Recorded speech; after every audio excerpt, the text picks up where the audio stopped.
Hello అండి, నమస్తే. నేను Madhavi. Welcome to my channel. ఇవాళ చికెన్ బిర్యానీ తయారీ విధానం చూద్దామండి. ఇది నా స్టైల్లో చేసుకుంటాను నేను.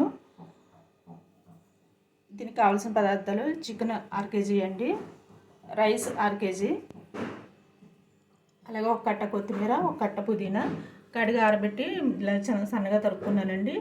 అలాగే 4 పచ్చిమిర్చి ముక్కలు, నిమ్మకాయలు 2, ఒక 3 టేబుల్ స్పూన్లు పెరుగు, 3 టేబుల్ స్పూన్ల ఆయిల్, 3 టేబుల్ స్పూన్ల కారం, 2 టేబుల్ స్పూన్ల ఉప్పు, 3 టేబుల్ స్పూన్ల అల్లం వెల్లుల్లి పేస్టు, 1 టేబుల్ స్పూన్ పసుపు. తయారీ విధానం చూద్దామండి.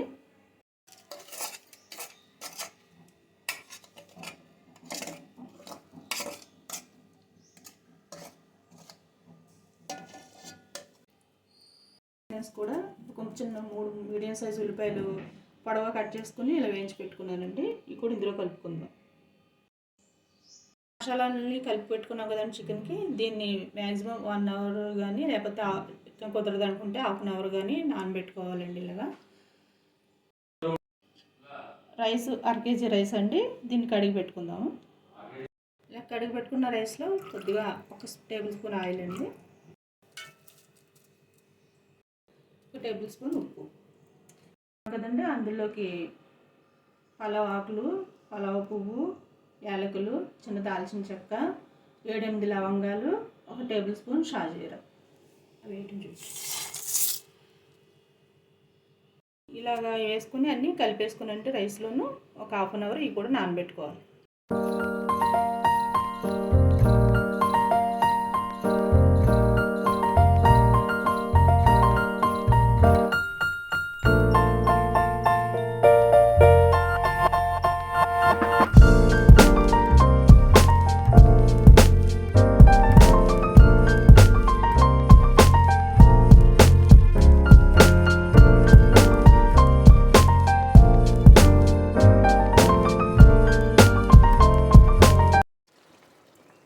చికెన్కి మసాలాలు అన్నీ కలుపుకొని ఒక 1/2 అవర్ నానబెట్టుకున్నాం కదండి. దాన్ని ఇలా స్టవ్ వెలిగించుకొని స్టవ్ మీద పెట్టుకుని కడాయిని 3 వంతుల వరకు ఉడికించుకోవాలండి. అలాగే రైస్ కూడా అన్నీ కలుపుకుని నానబెట్టుకున్నాం కదా, ఈ రైస్ని కూడా 70% వరకు కుక్ చేసుకోవాలండి. ఇలా 3 వంతులు ఉడికించి పెట్టుకున్నాం కదండి చికెన్ని. రైస్ని కూడా ఉడకబెట్టి పెట్టుకున్నాం కదా. దీన్ని ఇలాగా స్టవ్ వెలిగించి బాండీ పెట్టుకుని, బిర్యానీ పాట్ ఉంటుంది కదండి, అది పెట్టుకొని సిమ్లో మీడియంలోనే పెట్టుకోవాలండి స్టవ్. దీంట్లో దాని తర్వాత ఒకటి చికెను రైస్ వేసుకుందామండి. ఇది నేను ఎప్పుడు చేసుకునే బిర్యానీ పాట్ అండి. ఇది అల్యూమినియంది, ఎప్పటి నుంచో వాడుతున్నాను నేను. దాదాపుగా 1.5 కేజీ వరకు చేసుకోవచ్చండి దీంట్లో బిర్యానీ.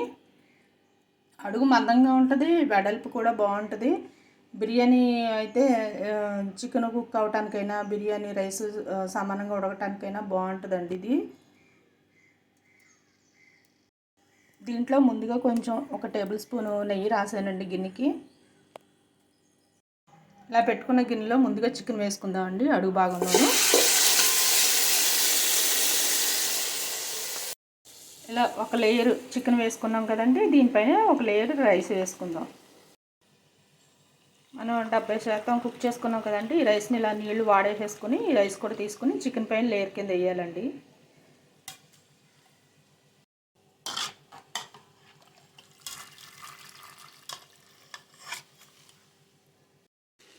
గిన్నె అడుగు భాగాన ఒక లేయర్ చికెన్ వేసుకున్నామండి. దానిపైన మళ్ళీ ఒక లేయర్ రైస్ వేసుకున్నాము.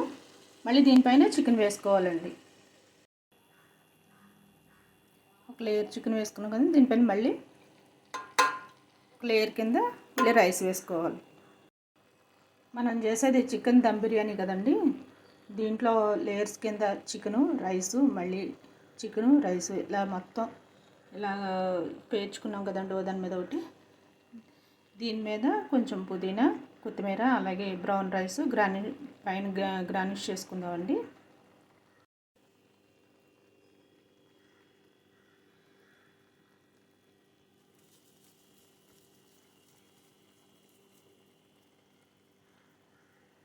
ఇలా రెడీ చేసుకున్న రైస్ చికెన్ అన్నీ వేసుకున్న తర్వాత ఇలా రెడీ చేసుకున్న బ్రౌన్ ఆనియన్స్, అలాగే కొంచెం పుదీనా, కొత్తిమీర, ఒక టేబుల్ స్పూన్ నెయ్యి వేసి ఇలా పైన గార్నిష్ చేశానండి. దీని మీద మూత పెట్టుకుని పైన వెయిట్ ఏదైనా పెట్టుకుంటే సిమ్లో పెట్టుకుంటే కనుక 20 నిమిషాల్లో మనకి చక్కగా రైస్ అది ఉడికి బిర్యానీ అనేది తయారైపోతుందండి. దీంట్లో నేను ఎటువంటి ఫుడ్ కలరు వేయట్లేదండి. పైన మనకి మీ దగ్గర సాఫ్రాన్ అంటే కుంకుమ పువ్వు ఉంటే కనుక అంటే అది కొంచెం ఒక 2 టేబుల్ స్పూన్లో ఒక 2 రేకులు వేసుకుని కలిపి నానబెట్టుకుని పైన పాలు కలిపి పెట్టుకుని కుంకుమ పువ్వు పాలు చల్లుకుంటే కొంచెం కలర్ అని బాగా వచ్చేది, బిర్యానీ అనేది ఇంకా కలర్ఫుల్గా కనపడుద్దండి. నా దగ్గర ప్రస్తుతానికి లేదు కాబట్టి నేను ఇలా యాడ్ చేయట్లేదు ఇందులోనూ. దీనికి సరిపడగా ప్లేట్ అనేది ఇలా పెట్టేసుకున్నానండి. పైన వెయిట్ కోసం అయితే నేను ఇలా పెట్టుకున్నానండి గిన్నెని. మనం బిర్యానీ రైస్ ఉడకబెట్టుకున్నాం కదా, దాంట్లోనే ఆ గిన్నెలోనే నీళ్లు పోసేసుకుని దాని పళంగా ఇలా ప్లేట్ పైన ఇలా వెయిట్ పెట్టుకున్నాను అనమాట. ఇది నా బిర్యానీ చేసుకునే సెట్ అండి. ఇది ఈ రెండు గిన్నెలు అలాగే ప్లేటు నేను ఎప్పుడూ ఒక పక్కన పెట్టేసి ఉంచుకుంటాను. బిర్యానీ చేసినప్పుడల్లా నేను ఇవే వాడతానండి. ఇదిగోండి సిమ్లో పెట్టేసుకున్నాను స్టవ్ అనేది. 20 నిమిషాలు ఉంటే మనకు బిర్యానీ అనేది రెడీ అయిపోతుంది. 20 నిమిషాలు అయ్యిందండి. బిర్యానీ రెడీ అయిందేమో చూద్దామండి. ఇది బిర్యానీ రెడీ అయిందని మనకు ఎలా తెలుస్తుంది అంటే ఇలా పక్క నుంచి ఆవర్లు వచ్చి నీళ్లు కారుతాయండి. అలాగే మనం పైన వెయిట్ కోసం అడిగిన పెట్టుకున్నాం కదండి, నీళ్ళు కూడా వేడెక్కుతాయి అన్నమాట. ఇలా వేడెక్కితే మనకు బిర్యానీ రెడీ అయిపోయినట్టేనండి. చూద్దామండి ఎలా రెడీ అయిందో. బిర్యానీ ఇలా రెడీ అయ్యింది. రైస్ అది కూడా చక్కగా ఉడికింది, పలుకులుగా ఉంది.